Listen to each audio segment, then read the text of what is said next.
Hi people, moin away from Bakir again as always, and as usual. It's Goetia time again. I'll be covering Malphas, the 39th spirit from the Goetia. The 39th spirit is Malphas. He appeared at first like a crow, but after he will put on human shape at the request of the exorcist and speak with a hoarse voice. He is a mighty president and powerful. He can build houses and high towers and can bring to thy knowledge enemies' desires and thoughts and that which they have done. He giveth good familiars. If thou makest a sacrifice unto him, he will receive it kindly and willingly, but he will deceive him that doth it. So that does it. He governeth 40 legions of spirits, etc. So yeah, let's start off with his appearance first. Malphas does indeed appear as a crow, and he also has a human form, but the crow form is more prevalent, or the main form, if you will. Um, in terms of appearance, it's quite difficult to see, but you'll see later on why. Malphas is it's more transparentish, like vapors emanating from something. So he appears like that essentially. So it's like, imagine a crow surrounded by vapors, like coming from a hot bath, if you will, vapors rising from a hot bath or similar, or from a sauna, like that. Black crow, obviously. And the human form is a guy with a beard, a naked guy with a beard.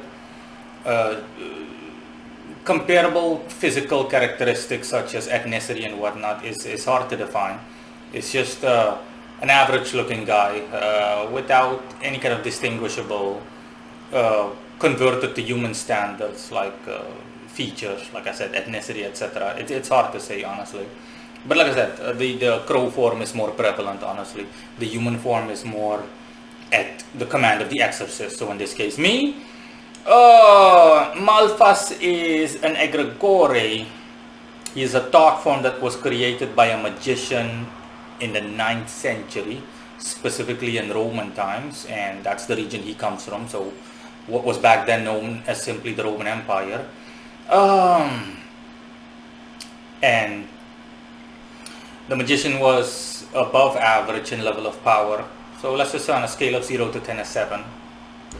To be more precise, the present day Italy, specifically the city of Palermo. So yeah, this magician lived there in what is now modern day Palermo, the Italian city Palermo, and he created this egregore in the 9th century and went on from there. And he created the egregore for specific purposes that I'm about to discuss now, and that brings me to what Malphas can do. Malphas is lunar. He corresponds to 7 degrees in Cancer, and that 7 degrees stands for overbearingness, which Malphas is. I noticed that when I interacted with him. He has a cocky kind of, hypothetically speaking, coercive attitude about him. So just plain attitude, like by definition, as in you've got an attitude. He has somewhat of an attitude, but not to the point where he's like, you can't stand him. No. It's like when you interact with someone and you're like, wow, guy's got somewhat, he's got like a bit of an attitude on him, like that. And for the rest, he also has a considerable Martian influence that definitely also attributes to the attitude. He specializes therefore in all things relating onto real estate, honestly. There is no specific thing that stands out really. All things relating to real estate, cooking, you name it, anything relating to, onto the household, and overall general clairvoyance. And speaking about that, or speaking of that, let me discuss his skill set as mentioned in the Gueja. He can build houses and high towers, and that's where it comes from, because Cancer, which is ruled by the moon, obviously, the zodiac sign Cancer, one of the main components or proponents it deals with is real estate, like I said, the household. So that's where that comes from. So the description as a whole is correct, but it's correct in a very basic context or a very basic manner. Anyways, moving on. And can bring to thy knowledge enemies' desires and thoughts and that which they have done. That stands for his Martian influence more. Specifically attaining knowledge from not enemies per se, but from individuals that more often than not you would view as an opponent. Not someone that you necessarily view as an enemy or someone that you dislike now, but essentially gaining or attaining through clairvoyant means knowledge about subjects pertaining to the aforementioned. Also just general knowledge, but this will happen more in a forceful way.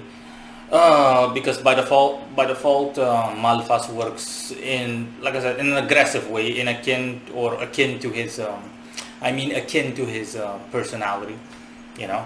So imagine meeting a cocky guy and then you're gonna ask that guy to close a deal for you, whatever kind of deal that may be, like a business deal.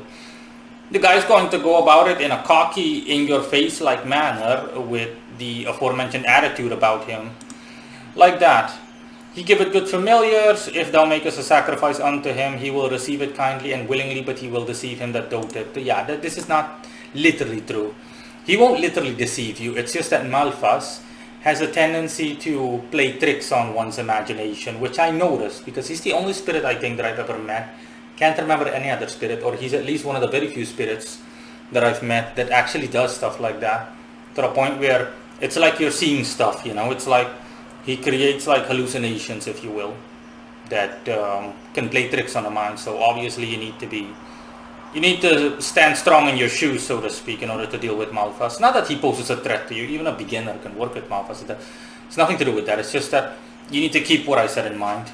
Otherwise you're going to assume that the hallucinations are actually real and that what you're seeing is actually legit and or real when it's not. That's what the whole part about deception means. It's not literally true. No, he won't deceive you or anything like that. Again, anything but the only spirit that has such a mentioning about deceitfulness when made offerings in the goetic. And another thing that it also means is that just because you give him offerings, don't automatically expect that the objective or venture that you made offerings to him on what's behalf or on its behalf that you made offerings to Malphas will automatically see to a guaranteed success in that regard or aspect. So simply put, if you have an objective in mind, you work with Malphas and you say to yourself, okay, I'm going to give Malphas offerings, and that will automatically like supercharge the working to the point where success is virtually assured. No. In that case, you'd simply be playing yourself, honestly. You'd be the fool in that matter. Okay, it wouldn't necessarily or automatically mean that, hey, Malphas is automatically gonna come through for you or this and this and that. No. Let me see. Is there anything else that I had to say? Yeah. So, if you had to list a specialty, shortly summarized for Malphas, I would say that Malphas deals with real estate and attaining clairvoyant knowledge, and again all things relating to cancer, cooking and whatnot. But he will go to work in such an aggressive manner, or in an aggressive, semi-coercive or borderline coercive manner. Whether that is what you're looking for is all up to you, honestly. A simple example is, for example, you were looking to rent a house and it turns out that some other buyer managed to beat you to the punch.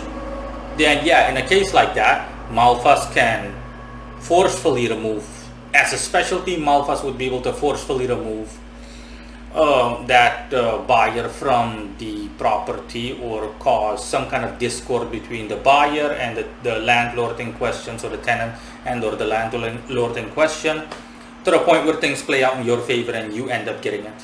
Like that. That's a perfect example. That's what Malphas deals with. And again, the description in the goetic is just an exaggeration and a mispronunciation of context. But it's understandable. In any case, I see where they got it from and they're not wrong. That's all, guys. Bye bye.